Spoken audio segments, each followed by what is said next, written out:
Hi friends, ఎలా ఉన్నారు? తెలుగు కథల లోగిలికి స్వాగతం. మరో మంచి కథతో మీ ముందుకొచ్చాను. ఆలస్యం ఎందుకు, పదండి ఇంకా కథలోకి వెళ్ళిపోదాం. అందరూ సంతోషంగా ఉన్నారు. అది ఈ కథ యొక్క చివరి భాగం. అనగనగా మణిపురి అనే ఒక అందమైన రాజ్యముండేది. ఆ రాజ్యాన్ని విక్రమసింహుడు అనే రాజు పరిపాలిస్తుండేవాడు. విక్రమసింహుడు ప్రజల సంక్షేమం కోరే మంచి రాజే, కాని ఆయనకొక బలహీనత ఉంది. అదే ముక్కు మీద కోపం. కోపమొస్తే చాలు తప్పు ఒప్పు అని అస్సలు ఆలోచించకుండా కఠినమైన శిక్షలు వేసేవాడు. రాజు కావడంతో ఆయన నోటి నుంచి వచ్చే ఆజ్ఞలే శాసనాలు. అవి వెంటనే అమలైపోయేవి. ఆ రాజభవనంలో రామన్న అనే వంటవాడు ఉండేవాడు.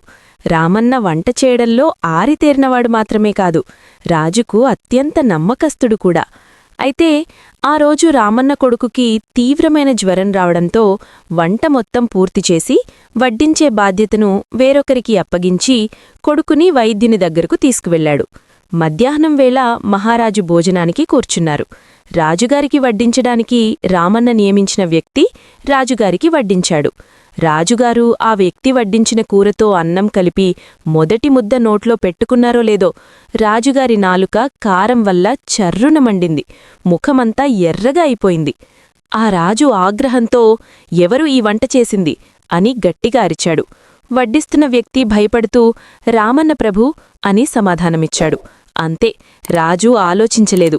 వెంటనే రక్షక భటులను పిలిపించి వెంటనే రామన్నను బంధించండి, రేపు ఉదయం కల్లా అతనికి ఉరిశిక్ష అమలు చేయండి అని ఆజ్ఞాపించాడు.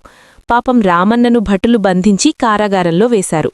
మరుసటి రోజు ఉదయం ఉరి తీయడానికి ముందు రామన్న రాజుగారిని చివరిసారిగా కలుసుకోవాలని కోరాడు. రాజు అందుకు అంగీకరించాడు. సభలో రాజు ముందు నిలబడ్డ రామన్న, మహారాజా, చనిపోయే వ్యక్తికి చివరి కోరిక తీరుస్తారు కదా, నాకొక కోరిక ఉంది, తీరుస్తారా అని అడిగాడు. అందుకు రాజు, అలాగే, ఏమిటి నీ కోరిక చెప్పు అన్నాడు. అప్పుడు రామన్న, నాకొక విల్లు, ఒక బాణం కావాలి అని అడిగాడు. రాజు వింతగా చూసి సరేనన్నాడు. భటులకు చెప్పి విల్లు బాణం తీసుకురమ్మన్నాడు. భటులు విల్లు బాణం తెచ్చి రామన్నకిచ్చారు. అవి ఇవ్వగానే రామన్న ఒక్కసారిగా వింటికి బాణం సంధించి నేరుగా రాజువైపు గురిచూశాడు. మహారాజా, ఇప్పుడీ బాణాన్ని మీమీదకు వదలాలనుకుంటున్నాను అన్నాడు రామన్న గంభీరంగా. వెంటనే భటులు రామన్నను చుట్టుముట్టి బంధించారు. రాజు ఆశ్చర్యంగా, రామన్నా, ఎంత ధైర్యం నీకు, నన్నే చంపాలనుకుంటావా అని అడిగాడు. అప్పుడు రామన్న కళ్లలో నీళ్లతో ఇలా అన్నాడు, మహారాజా, కేవలం వంటలో కారం ఎక్కువయిందని నన్ను ఉరితీయించారనే అపవాదు, కళంకం మీకు రాకూడదు.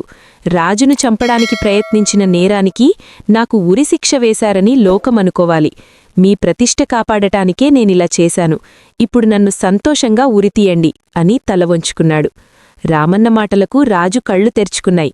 తన కోపం వల్ల ఎంతటి ప్రాణ స్నేహితుణ్ణి, నమ్మకస్తుణ్ణి కోల్పోతున్నాడో అర్థం చేసుకున్నాడు. రామన్న స్వామి భక్తికి, మంచితనానికి రాజు చలించిపోయి వెంటనే అతని శిక్షను రద్దు చేశాడు. అంతేకాకుండా అతన్ని తన ముఖ్య సలహాదారుడిగా నియమించుకున్నాడు. ఈ కథలో ఉన్న నీతి ఏమిటంటే, కోపంలో నిర్ణయాలు తీసుకుంటే మంచివారిని కోల్పోయే ప్రమాదం ఉంది. అందుకే ఆలోచించి నిర్ణయం తీసుకోవాలి. హాయ్ ఫ్రెండ్స్, ఎలా ఉంది ఈ కథ? ఈ కథ ఎలా ఉందో కామెంట్స్ ద్వారా తెలియజేయండి. అలాగే ఈ వీడియోను లైక్ చేయండి, మీ ఫ్రెండ్స్కు షేర్ చేయండి. మరిన్ని మంచి కథలు వినడం కోసం మా ఛానల్ను సబ్స్క్రైబ్ చేసుకోండి. మరో మంచి కథతో మళ్ళీ కలుద్దాం. అంతవరకు సెలవు. నమస్కారం.